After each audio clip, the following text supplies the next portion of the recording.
Okay. Hi. I have to do like a 1 minute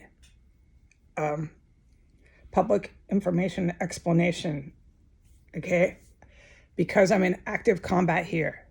It's the real deal in here. Also, just to get this spoken to the public, I cannot talk about this place no matter what. And I knew that before I started getting all these text messages from terrorists. That's all I have to say. So they can go ahead inside this compound and outside in the city or wherever they like in their little states with their little governors, thinking they're fighting the federal government, whatever they want to do. I can't talk about it. It's not my op. Excuse me for burping on the camera. I feel better, by the way. I'm okay. I recovered from whatever the fuck it was they fucking tried to kill me with. There's no doubt that shit is deadly. Thank you, God, for my life. Amen. Remember what Archangel St. Michael always tells me. Stay out of the war. When I saw the Saudi royal family member, I can't remember his name. I wrote it down, but I'm just bad with names right now from traumatic events. And my voice is really deep, so just don't get too caught up in that. I'm okay. It was a huge stop panicking. My, guidance I get, because I'm in here alone.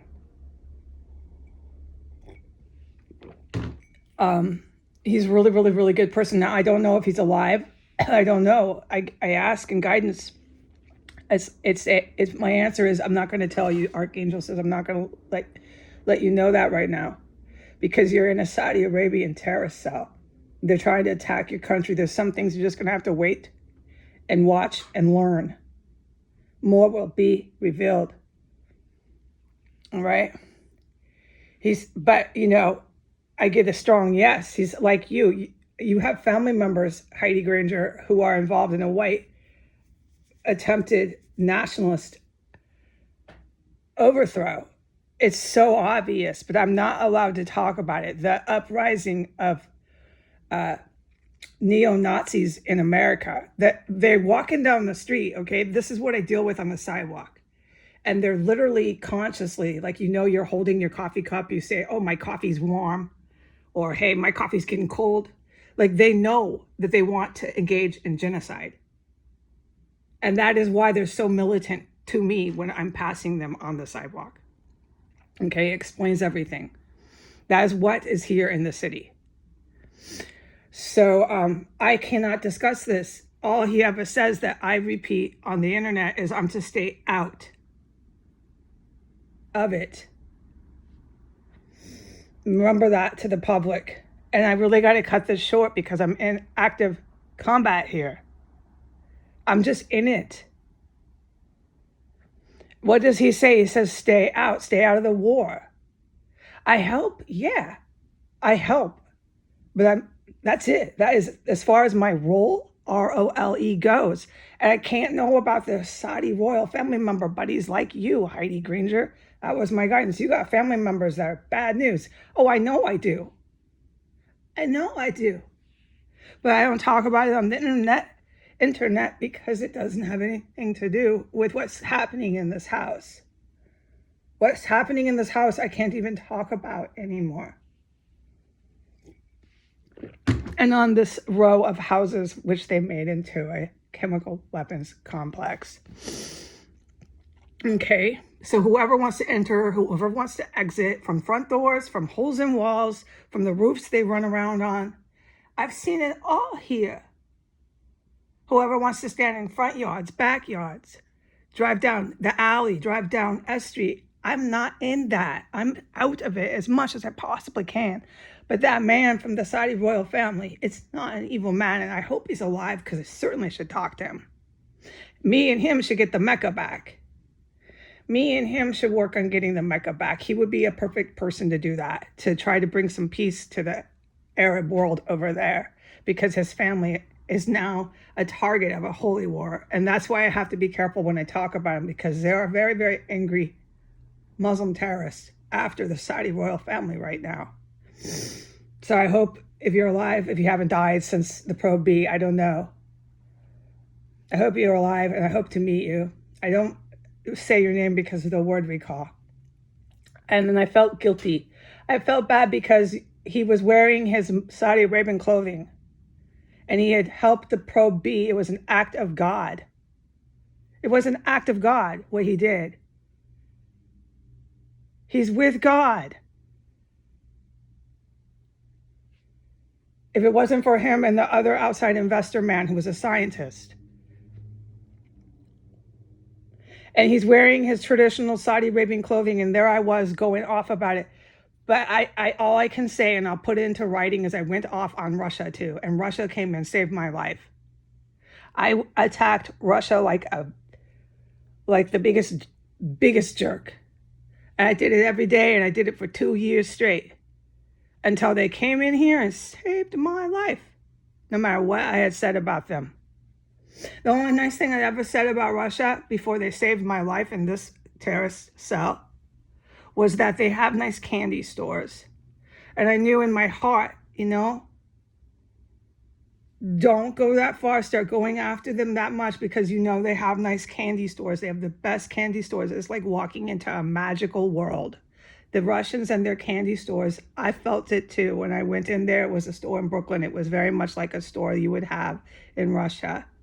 It makes you feel like you're 5 years old and you're in a la-la land. If it wasn't for the Russian mob bitch that owned the store that was staring me down the whole time. But the store itself, and that is Russia, that is a piece of Russia that you can go and find there.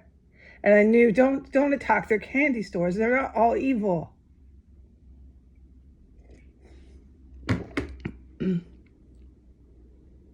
Okay, and then no matter what I had said about Russia and white Russian nationals, because white Russian nationals with Vladimir Putin are still to this day attacking my country, which is the country of Saudi Arabia. These are the two outside nations attacking my country. No matter what I said, the GRU being very professional agents and counter-terrorists were going to come in, rescue me, and shut down this terror cell. And that's what they did. That's what they've done. I've watched them do it every day. They're the real deal professional agents.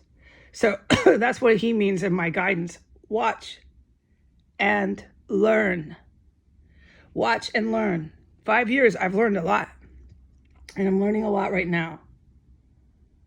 Watch and learn. Okay, these are professional people.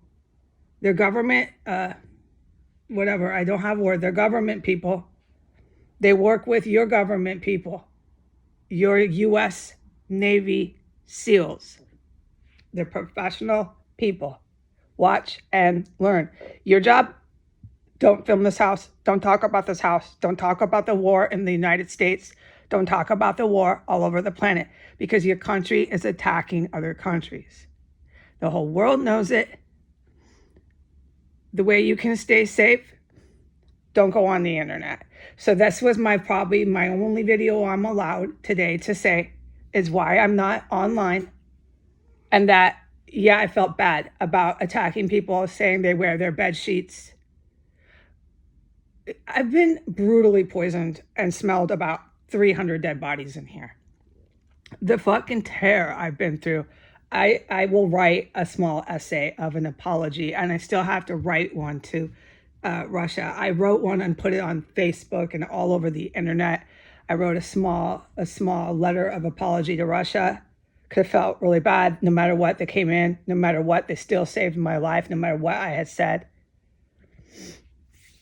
And I learned from that. Watch and learn. Okay? But no, I don't like the hijab. No, I don't like covering someone's face. I didn't know, okay, that I'd be a public figure. This is why I've written letters and put them on the internet saying I don't think I'm qualified. I've tried to get out of this a few times. I've tried to make written statements to wiggle my way out. Just be like what I thought I was, someone working in criminal justice, just an average man among men, woman amongst women, not someone like a public figure. I don't feel comfortable with this ROLE role. but it's kind of fallen on my lap. I'm just going to take it one day at a time. And I'm going to admit it when I make mistakes. And I have to admit it now that that man who wears the Saudi Arabian clothing, the white hat and the white long cape, I'm sorry if I say it wrong. I don't have a word. If it wasn't for him, Pro B would never have happened. And that was an act of God. And I really learned a lesson from that. And he's not evil, not at the least. But I don't know how this man is handling his family. Because his family is literally attacking the Mecca. They've just done that. They're bringing all the white nationalists into Russia, trying to take over, attacking all the brown, black people there. I told you they would. They want to have an ethnic cleansing and make everybody white, basically, and have just their little picks and chooses, like you pick and choose. Oh, you can stay. Oh, and you can stay. And those ones they pick just happen to be black or happen to be brown. And what is the fucking Saudi prince? He's a fucking, what is this? A dark-skinned, olived Arab. He's a serial killer. So somebody explain to me the psych profile of this man, okay, who's been given too much power and now decided to go attack the Mecca with it. That's classic of a king. I'm to stay out of the holy war no matter what I do. Stop talking about that because it's fact. I mean, my God. You're going to bring all these white Western investors into the Mecca. Well, you did, and now I need to stay out of it because it's going to be really bad. But apparently there are some people, I don't know how many, I'm going to watch and learn, who are in the Saudi royal family, the bloodline, that are not bloodthirsty murderers. But the Saudi prince, the Saudi king, there's some that I unequivocally know they certainly are. Okay? All right. And I'm going to go. And I'm going to, when it's time, when I'm not sitting in a terror cell, being poisoned, being terrified, I will write a letter of apology because it's the right thing to do. And I do make mistakes. Okay? I don't expect to win over the hearts of a lot of people in Saudi Arabia after I said what I said. I don't expect it. We'll all have to learn as we go on earth as people to, let it be water under the bridge. I guess we will. I'll have to admit my mistake. I'll have to say I was sorry and just keep going on as Heidi, and they can keep going on as their own people, and I'll do the right thing, and they'll know that I was just saying terrible things about the way they dress. But it was because their country was literally torturing me and trying to kill me in a terrorist cell. I hope they remember that. All right, bye.